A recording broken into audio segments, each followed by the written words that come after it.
Hi ಎಲ್ಲರಿಗೂ ನಮಸ್ಕಾರ. ಎಲ್ಲ ಯೂಟ್ಯೂಬರ್ಸ್ಗೂ ಹಾಗೂ ಎಲ್ಲ ಭಾರತೀಯರಿಗೂ ಹೃದಯಪೂರ್ವಕ ಕೋಟಿ ಕೋಟಿ ನಮಸ್ಕಾರಗಳು.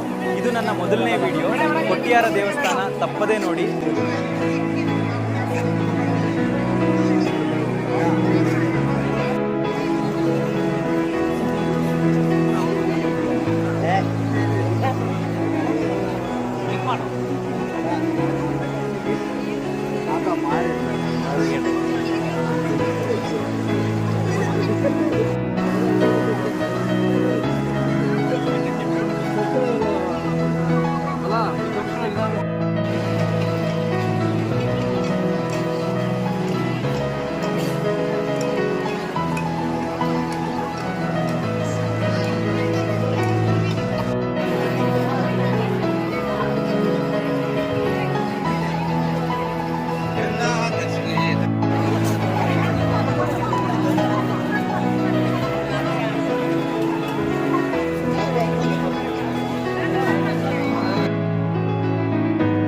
ನೋಡಿದ್ರಲ್ಲ ನನ್ನ ವಿಡಿಯೋ. ಇಷ್ಟ ಆದರೆ ಲೈಕ್ ಮಾಡಿ.